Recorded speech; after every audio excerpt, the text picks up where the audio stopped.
Look at the book here. Look at the book. Ah, good girl. Good girl. Here, look at the book.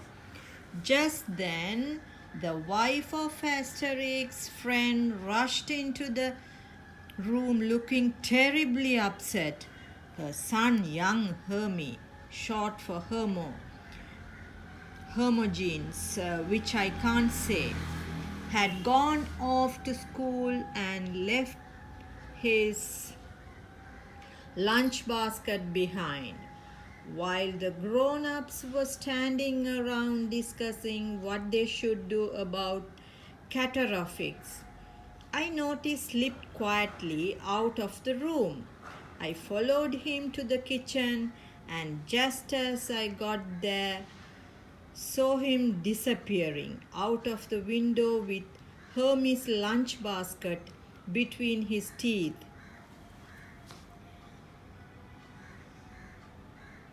I called after him, "Hey, where are you off to? I'm taking my master his lunch." He shouted. "Can I come with you?" "Are you kidding?" was the reply. "You dogs are all the same. You are clumsy. You can't even climb trees." What a toffee-nosed cat. I didn't even bother to say anything. I just jumped out of the window after him. So there's a picture here. The cat is it's coming with the basket, and here, yeah, it's dog. I think, yeah, it's dog. Here they are riding the horse. Right. In the street, the traffic was still very busy, and we had to be very careful not to get ourselves run over. Catastrophics must have noticed that it was all a bit too much for a country dog like me. I expect he was a bit annoyed himself because he kept getting splashed by the chariots and horses that were whistling past. "Come on," he said. "Follow me. I know a shortcut through Supercilious Tannery." Right, we'll continue the other page. It's a water pool. Yeah, beautiful water pool. And the dog is running there, and the cat is looking from the wall. Yeah, right, we'll read that. And I plunked after him into a dark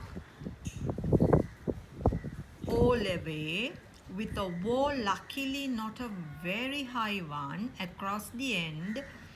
We scrambled to the top of the wall, and there spread our beneath us was a huge yard, sections off into a separate compartments, each one filled with a different colored liquid.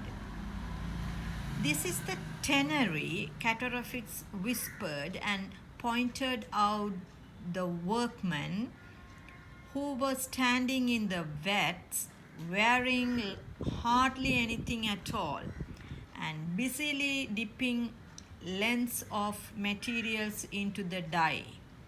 One after the other, we slid down the wall into the yard and padded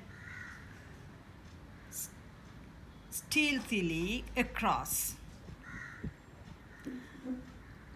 By now, Cataphrix was beginning to ache a little round the jaw, so I took the lunch basket from him, but just as he was handing it over, we were spotted by Brutus, Supercilious, a guard dog.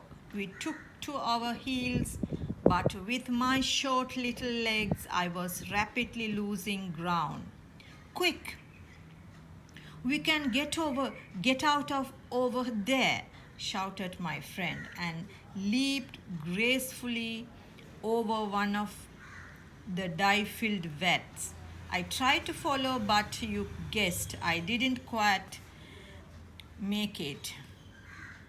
I only had time to fling the basket at Cataraphix before I landed right in the middle of a tub of red dye.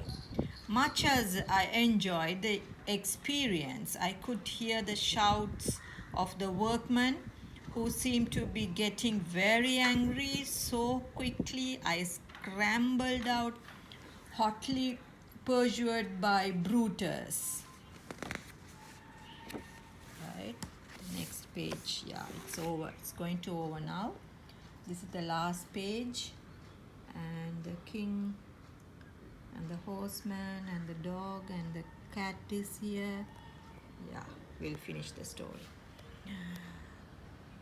But here you see, my son, the Drood went on, that though our friends the cats and dogs can no more speak than fly, they still manage to show us how much they love us.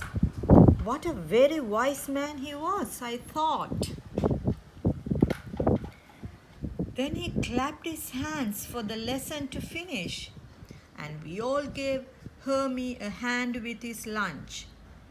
Whoever would have thought that one day I would be sharing biscuits with a cat? What an idea. The end. This book is published in UK, and yes, it's this book's All Right Reserved, Paris 1972, English language 1974, Hodder Hoston, printed in England by Sir Joseph Hoston and Sons Limited, London, Eastleigh. Okay, thank you for listening my story.